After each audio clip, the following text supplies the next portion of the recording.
주님의 이름으로 문안드립니다. 2021년 12월 7일 화요일 새벽기도에 함께 하시는 모든 분들에게 주님의 크신 은혜와 평강에 함께 하시기를 축복합니다. 우리 함께 사도신경으로 신앙 고백하시면서 오늘 기도에 시작하도록 하겠습니다. 전능하사 천지를 만드신 하나님 아버지를 내가 믿사오며 그 외아들 우리 주 예수 그리스도를 믿사오니 이는 성령으로 잉태하사 동정녀 마리아에게 나시고 본디오 빌라도에게 고난을 받으사 십자가에 못 박혀 죽으시고 장사한 지 사흘 만에 죽은 자 가운데서 다시 살아나시며 하늘에 오르사 전능하신 하나님 우편에 앉아 계시다가 저리로서 산 자와 죽은 자를 심판하러 오시리라. 성령을 믿사오며 거룩한 공회와 성도가 서로 교통하는 것과 죄를 사하여 주시는 것과 몸이 다시 사는 것과 영원히 사는 것을 믿사옵나이다. 아멘. 참 좋으신 주님, 오늘 이 하루도 저희들에게 복된 생명호흡 허락하여 주셔서 감사합니다. 여전히 저희들의 믿음을 붙들어 주셔서 감사드리고 여전히 주의 성령의 내주하심으로 저희 모든 성도들과 함께 해주시니 감사드립니다. 오늘 이 아침에도 두렵고 설레는 마음으로 주님의 말씀 앞에 섭니다. 말씀으로 저희들에게 알려주시고 또 깨닫게 하시고 주님의 음성 듣게 하셔서 오늘 이 하루도 주님의 말씀에 인도하심 받아 살아갈 수 있도록 주님께서 이 시간 저희 모두와 깊이 만나 주시옵소서. 주의 성령께서 이 순간 저희 모두를 다스리고 계심을 믿고 감사드리며 예수님의 이름으로 기도드립니다. 아멘. 함께 하나님의 말씀 보도록 하겠습니다. 하나님께서 오늘 우리에게 주시는 말씀은 시편 133편입니다. 시편 133편 1절에서 3절까지의 말씀을 제가 봉독하겠습니다.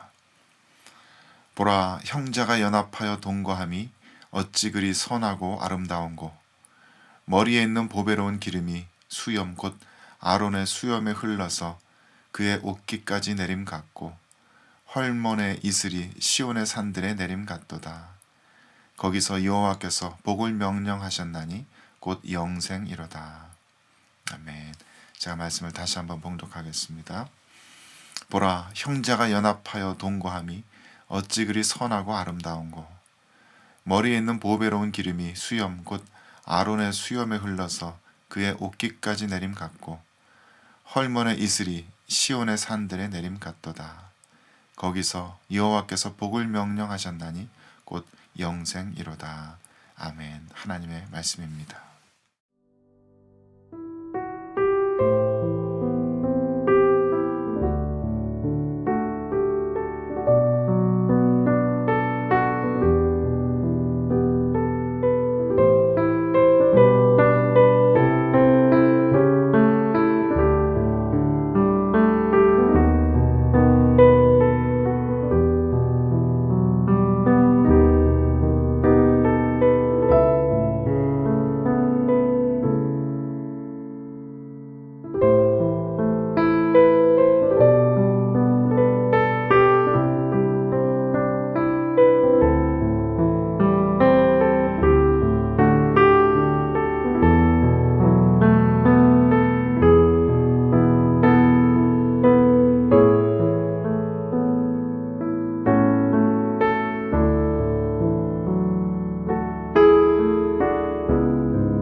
몇 해 전에 제가 청년 사역할 때 일입니다. 그때 저희 청년도에서는 새로 전입 오는 청년이 있으면 한 4주 동안 먼저 편하게 서로를 좀 지켜보고 또 좀 익숙해질 시간을 주고 기다리다가 한 4주쯤 후에 교회 등록 의사가 있는지 물어보고서 있다고 하면은 저와 면담을 거친 후에 그 다음 주에 전입식을 하도록 그렇게 하고 있었습니다.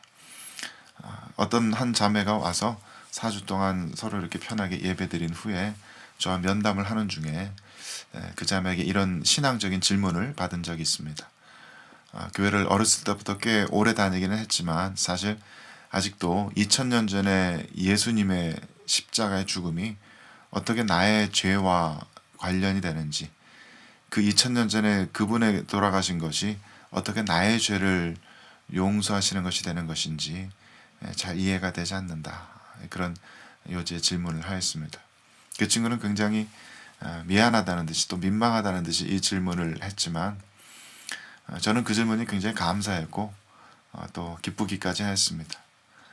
그건 이 친구가 그냥 교회에서 가르쳐주는 것을 그런가 보다 하고 그냥 대충 이렇게 넘어가는 것이 아니라 정말 진지하게 그것을 생각해보고 고민해보고 이해하려고 애썼다는 그런 증거처럼 들렸기 때문입니다. 사실 대답하기 쉽지는 않은 질문입니다. 이 질문에 확신을 가지고 자신 있게 대답할 수 있다면 그 정도는 아마도 구원의 기초를 아주 탄탄하게 닦은 것이라고 말해도 좋을 것입니다. 그 친구에게 대답을 해주면서 오늘 이 시편 본문도 인용을 하여서 이야기해 주었습니다. 머리에 있는 보배로운 기름이 수염 곧 아론의 수염에 흘러서 그의 옷깃까지 내림 같고. 이 구절은 아론을 제사장으로 세우는 그 위임식의 풍경을 묘사한 듯한 구절이지요. 하나님께서는 아론을 하나님과 사람들 사이를 잇는 제사장으로 세우셨습니다.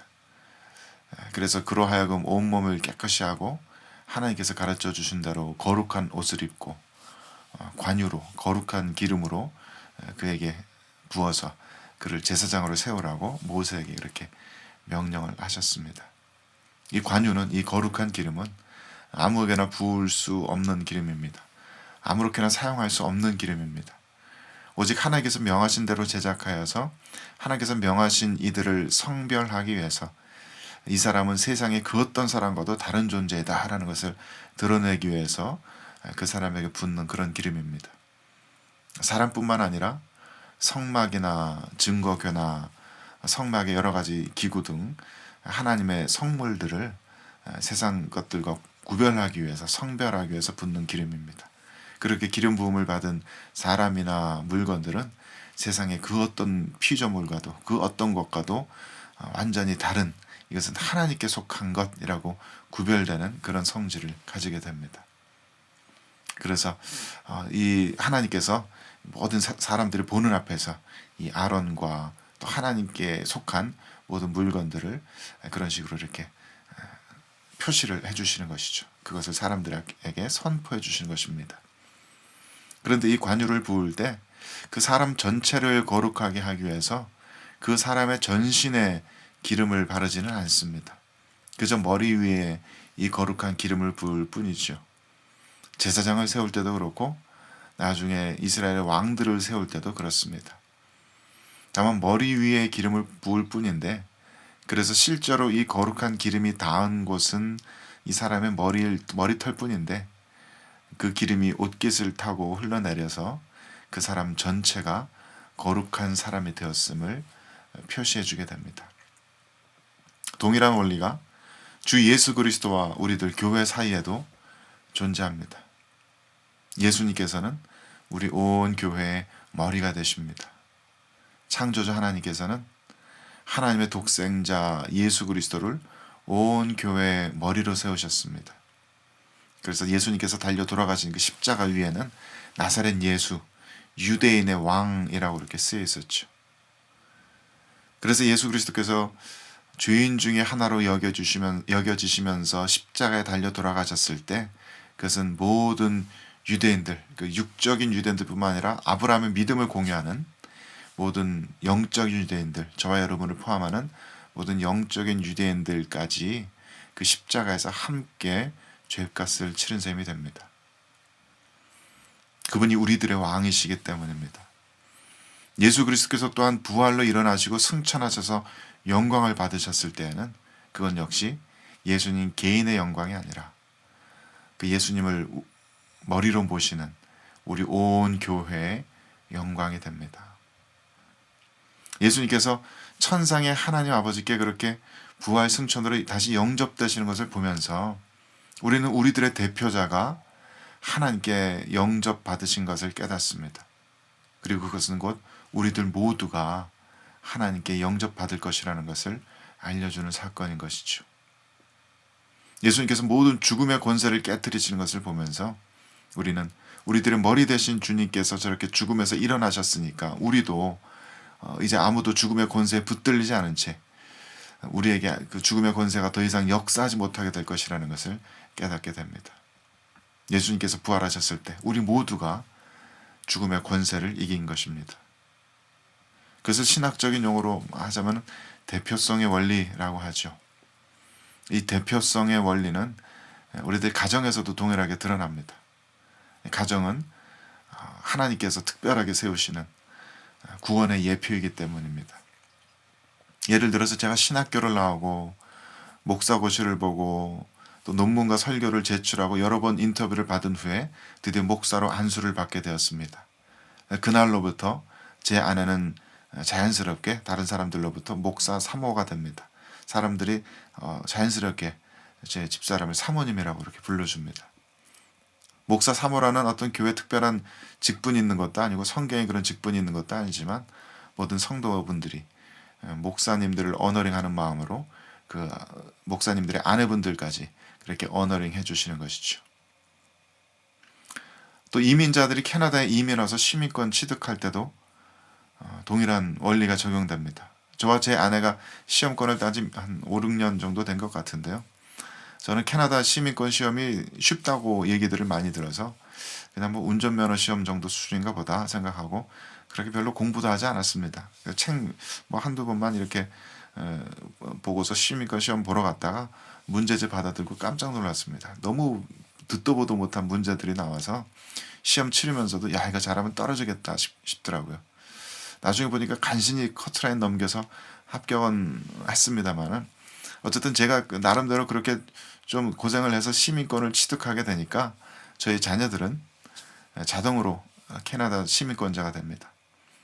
제 자녀들은 따로 시험을 치르지도 않고 따로 인터뷰를 하지도 않습니다. 엄마 아빠가 시민권자니까 나에게 속한 내 자녀들도 그 시민의 권리들을 너무도 자연스럽게 누리게 됩니다. 그것이 대표성의 원리입니다. 대표자 한 사람으로 인해서 그 대표자에게 속한 모든 공동체가 동일한 운명을 가지게 되는 것입니다. 물론 그래도 여전히 예수 그리스도의 십자가가 어떻게 우리들의 죄 문제에 대한 완전한 해결이 되는지, 어떻게 창조주 하나님께서 친히 피조물된 우리 인간들을 대표하게 되셨는지, 어떻게 하나님께서 그렇게 우리를 한 가족으로, 창조주께서 피조물을 한 가족으로 자녀로 받아주실 수가 있는지 참 말로 다 할 수 없는 신비의 영역이긴 합니다. 말과 논리로는 다 설명할 수 없는 신비가, 그 놀라운 사랑이 그 예수님의 십자가에, 그 예수님의 대표성의 원리에 존재합니다. 예수님을 통해서 드러나는 대표성의 원리는 또한 나와 하나님과의 관계뿐만 아니라 나와 우리 그리스도의 몸된 모든 교회 공동체와 나의 관계를 설명해 주기도 합니다. 그리스도 안에서 우리는 모두 그렇게 한 형제 자매로 부르심을 받았습니다. 여기서 말하는 그리스도의 몸된 교회 공동체라는 것은 어떤 한 특정한 지역 교회만을 이야기하는 것이 아닙니다.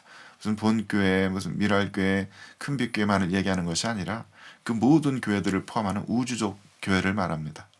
아브라함과 모세와 다윗과 신약시대 모든 제자들, 그리고 그 이후의 모든 초대교회 성도들, 인류 역사의 모든 시대, 모든 지역에서 살아가는 주님의 모든 성도들을 말하는 것입니다. 하나님께서는 그리스도를 머리로 해서 그 그리스도의 피와 성령의 역사하심으로 우리 모두를 시간과 공간을 초월해서 하나로 묶으셨습니다. 말하자면 전혀 새로운 인류 공동체가 태어난 것입니다. 그 가운데는 서로 언어도 다르고 문화도 다르고 피부 색깔이나 생김새들도 다 다르지만은 그 모든 세대, 모든 지역의 모든 사람들이 전쟁과 분열 없이 그저 평화와 용서와 화해와 사랑과 평강 안에서 살아가는 전혀 새로운 인류 공동체를 하나님께서 만드신 것입니다. 우리를 하나로 묶으시는 그 사랑은 친밀감 같은 것과는 다른 것입니다. 서로의 속사정을 다 알지 못할 수도 있고 대화 한번 나눠보지 못한 사람들도 이 코이노니아의 교제 가운데 있을 수 있습니다. 하지만 그렇다고 해도 그리스도 안에서 그리스도의 피로 성령으로 한 형제자매 되었다는 그 한 가족 되었다는 그 이유 하나 때문에 우리는 그리스도의 피와 살을 함께 나눈 성도들에게 아낌없이 우리들 자신의 것을 내주어 줄 수 있고 응원해 줄 수 있고 때로는 나를 희생해서라도 그들을 섬겨줄 수 있는 것입니다. 하나님께서는 그렇게 전혀 새로운 인류 공동체를 만드시기 위해서 예수 그리스도를 우리들의 대표자로 우리들의 왕으로 세워주셨습니다. 이렇게 그리스도의 몸된 교회 안에 참된 우주적 교회 안에 그런 사랑이 있다라는 것은 그래야 된다라는 얘기가 아닙니다. 주님의 성도들은 이미 그러한 코이노니아의 교제 가운데 들어갈 수 있도록 성도들의 영혼이 이미 그렇게 변화를 받았다는 이야기입니다. 잘 알지도 못하는 사람이지만 어디 식당 가서 식사기도 드리고 있는 가족들을 보면은 저희도 모르게 마음이 함께 따뜻해집니다. 그들을 위해서 함께 기도하고 마음이 흐뭇해집니다. 어디 대형 컨퍼런스 같은 데 가서 목사님들, 선교사님들 다 온 지구상에서 모여있는 그런 곳에 가면은 서로 인사 한번 나눠보지 못했지만 서로를 따뜻하게 여기고 서로의 내 자녀도 아니지만 서로의 자녀들을 같이 챙기게 되고 서로의 먹을 것, 입을 것을 당연히 챙겨주게 됩니다. 이미 우리는 그런 코이노니아의 교제 가운데 들어와 있습니다. 예수 그리스도의 기름 부으심이 예수 그리스도 안에 약속된 모든 영적인 복들이 우리 모두에게 흘러 넘치고 있습니다. 예수 그리스도의 그 보혈의 은혜가 그 참된 생명의 은혜가 우리 모두에게 이미 흘러 넘치고 있습니다. 지난 주간에 교육자 미팅 때 잠시 우리 교육자들이 모여서 오스왈드 챔버스라는 분이 쓰신 글을 함께 읽고 묵상을 나눈 적이 있습니다. 그분이 그래서 이런 얘기를 하셨더라고요. 창조주 하나님의 독생자께서 예수 그리스도께서 그 사람의 땅에 그것도 그 베들레헴이라는 조그만 시골 마을에 태어나신 것처럼 우리 모두는 우리 자신의 영혼을 하나님께 내어드려서 우리들 스스로가 또 하나의 베들레헴이 되어야 된다고. 그래서 예수 그리스도께서 내 안에 우리들 안에 태어나시는 그런 경험들이 우리들에게 반드시 있어야 한다고 그런 글을 보았습니다. 그분의 글처럼 우리 모든 성도들의 심령 안에는 예수 그리스도께서 태어나셔서 이미 함께 살아가고 계십니다. 우리 안에는 예수 그리스도의 생명이 있습니다. 예수 그리스도를 머리로 영접하였기 때문에 그 예수 그리스도의 생명이 이미 우리들의 삶 가운데 흘러넘치고 있습니다.